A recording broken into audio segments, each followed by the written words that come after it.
Hey everybody, just doing a quick video here. I thought I'd show you. I'm replacing the head on my Boucher, my 1840s Boucher. It's an original 1840s. This isn't a reproduction or anything. You may have seen it on Cliff's channel. He featured it a few years ago. I am replacing the head because the one I had on there was sinking a lot, and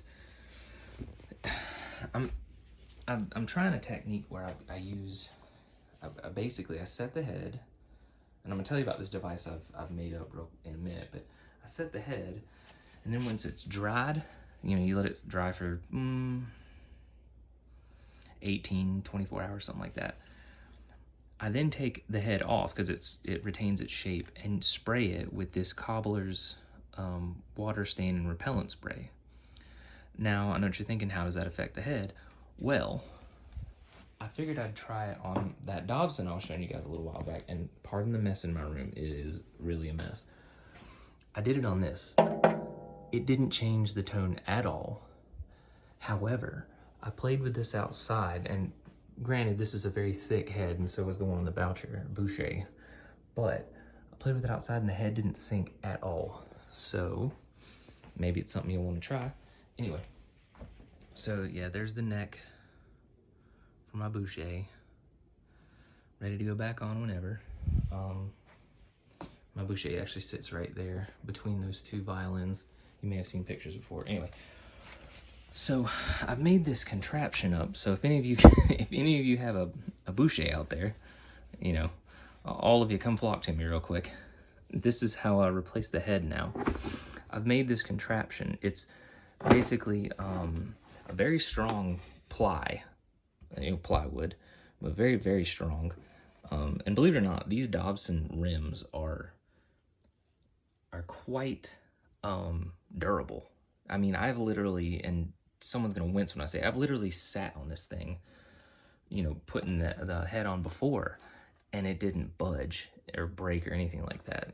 I slowly added more and more, waiting to hear a crack, never heard an ounce of a crack. So he made a really good rim. Anyway, so I made these hooks. They're extra long, as you can see, and I used wing nuts just like an original Boucher.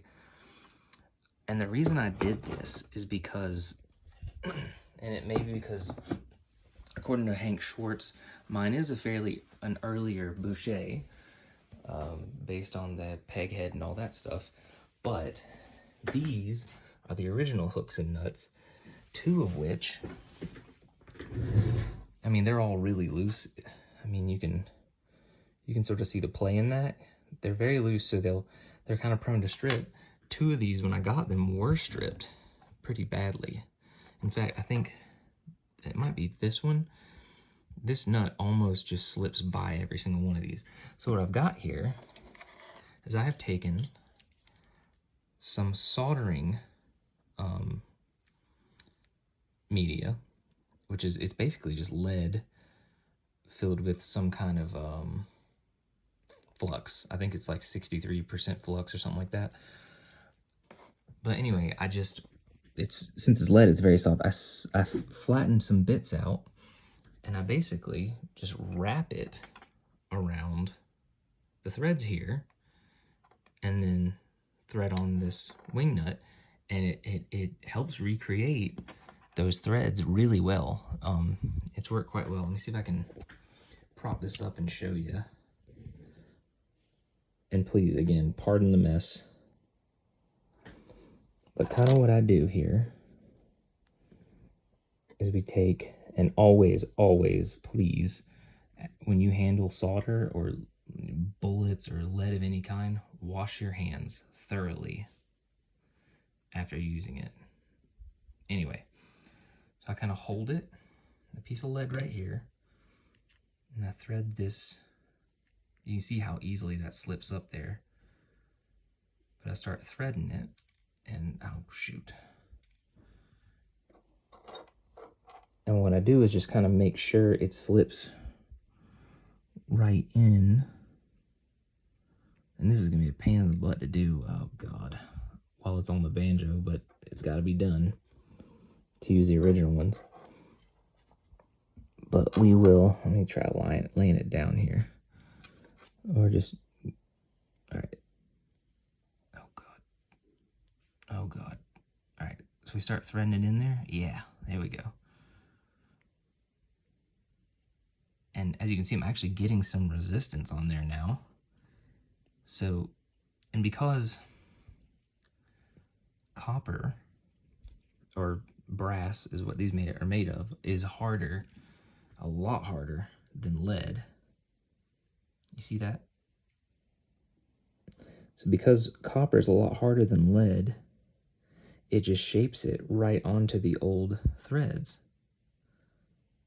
And look at that.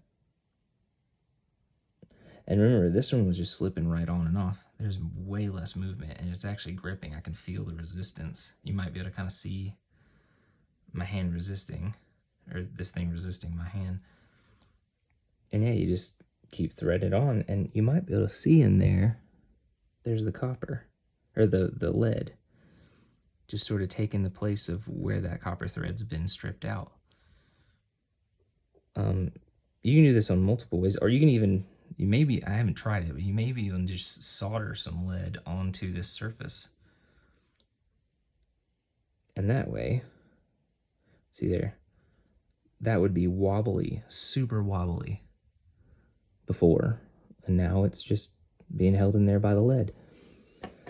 So I hope that helps somebody, because I kind of just was at a loss of what to do before. And actually, I'm